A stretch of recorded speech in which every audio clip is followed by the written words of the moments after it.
ಹಾಗೆ ಯತ್ನಾಳ್ ಅವರು ಹೇಳ್ತಾರೆ ನಿಮ್ಮ ತಮ್ಮ ವಿರುದ್ಧ ಮತ್ತು ಶಾಮನೂರ್ ಫ್ಯಾಮಿಲಿ ವಿರುದ್ಧ ಕಿಡಿಕಾರ್ತಾರೆ. ನೋಡಿ, ಯತ್ನಾಳ್ ಅವರ ಹೇಳಿಕೆಗಳ ಬಗ್ಗೆ ಇವತ್ತು ಯಾರೂ ಆಲೋಚನೆ ಮಾಡುವಂಥ ಅವಶ್ಯಕತೆ ಇಲ್ಲ.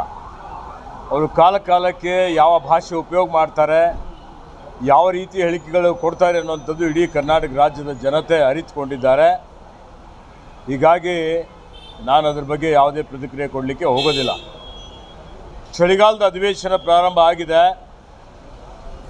ಇವತ್ತು ನಮ್ಮ ಸರ್ಕಾರ ಏನು ಜನಪರ ಜೀವಪರ ಕಾರ್ಯಕ್ರಮಗಳೇನು ಕೊಟ್ಟಿದೆ, ಅದಕ್ಕೆ ಮೊನ್ನೆ ನಡೆದಂಥ ಉಪಚುನಾವಣೆಯಲ್ಲಿ ಜನ ನಮಗೆ ಆಶೀರ್ವಾದ ಮಾಡಿದ್ದಾರೆ, ನಮಗೆ ಶಕ್ತಿ ಕೊಟ್ಟಿದ್ದಾರೆ. ಹೀಗಾಗಿ ನಮ್ಮ ಮೇಲೆ ಹೆಚ್ಚಿನ ಒಂದು ಜವಾಬ್ದಾರಿ ಬಂದಿದೆ. ಸನ್ಮಾನ್ಯ ಮುಖ್ಯಮಂತ್ರಿ ಸಿದ್ದರಾಮಯ್ಯಜಿಯವರ ನೇತೃತ್ವದಲ್ಲಿ, ಮಾನ್ಯ DK ಶಿವಕುಮಾರ್ಜಿಯವರ ಅಧ್ಯಕ್ಷತೆಯಲ್ಲಿ ಇವತ್ತು ನಾವೇನು ಆಡಳಿತ ಕೊಡ್ತಾ ಇದ್ದೀವಿ. ಇನ್ನೂ ಆಡಳಿತದ ವೇಗ ಹೆಚ್ಚಿಗೆ ಮಾಡ್ತೇವೆ, ಹೆಚ್ಚಿನ ಅಭಿವೃದ್ಧಿ ಪರ ಕೆಲಸ ಕಾರ್ಯಗಳು ಮಾಡ್ತೇವೆ. ಈ ಕರ್ನಾಟಕ ರಾಜ್ಯವನ್ನು ಇಡೀ ದೇಶದಲ್ಲೇ ನಂಬರ್ 1 ರಾಜ್ಯವನ್ನಾಗಿ ಮಾಡುವಂಥ ಒಂದು ಸಂಕಲ್ಪ ಏನಿದೆ, ಅದನ್ನು ಮಾಡಲಿಕ್ಕೆ ಪ್ರಯತ್ನ ಮಾಡ್ತಾ ಇದ್ದೇವೆ. ಅದಕ್ಕೆ ಜನ ನಮಗೆ ಬೆಂಬಲ ಕೊಡ್ತಾರೆ ಅನ್ನುವಂಥ ಭರವಸೆ ಇದೆ. ನೋಡಿ, ಮಾನ್ಯ ಮುಖ್ಯಮಂತ್ರಿಗಳು ಎಲ್ಲ ಸಮುದಾಯದವರಿಗೆ ಕರೆಸಿ ಮಾತನಾಡ್ತಾರೆ. ಎಲ್ಲರ ಸಮಸ್ಯೆ ಬಗೆಹರಿಸ್ತೀವಿ ಅನ್ನುವಂಥ ಭರವಸೆಯನ್ನು ಕೊಟ್ಟಿದ್ದಾರೆ.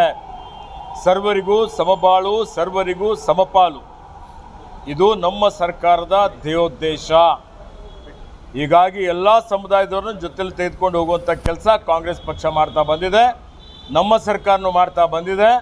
ಹೀಗಾಗಿ ಇವೆಲ್ಲ ಸಮಸ್ಯೆಗಳಿಗೆ ಇವತ್ತು ಪರಿಹಾರ ಸಿಗ್ತದೆ ಅನ್ನುವಂಥ ಒಂದು ಮಾತನ್ನು ಹೇಳಿಕೆ ಬಯಸ್ತೇನೆ. ಸರ್, ನಿಮ್ಮ ಸರ್ಕಾರ ಹೋರಾಟಕ್ಕೆ ಏನಾದರೂ ತೊಂದರೆ ಕೊಟ್ಟರೆ ಪಂಚಮಸಾಲಿ ಸಂಘಗಳು ಗೇಟ್ ಮುಂದೆ ಉಪವಾಸ ಸತ್ಯಾಗ್ರಹ. ನೋಡಿ, ಯಾವುದೇ ಹೋರಾಟಕ್ಕೆ ತೊಂದರೆ ಕೊಡುವಂಥ ಪ್ರಶ್ನೆ ಇಲ್ಲ. ಪ್ರಜಾಪ್ರಭುತ್ವದಲ್ಲಿ ಎಲ್ರಿಗೂ ಹೋರಾಟ ಮಾಡಲಿಕ್ಕೆ ಅವಕಾಶ ಇದೆ. ಹೀಗಾಗಿ ಅದ್ರ ಬಗ್ಗೆ ಯಾವುದೇ ರೀತಿಯ ಸಮಸ್ಯೆ ಆಗೋದಿಲ್ಲ ಅನ್ನುವಂಥ ಮಾತನ್ನು ಹೇಳಿಕೆ ಬಯಸ್ತೇನೆ.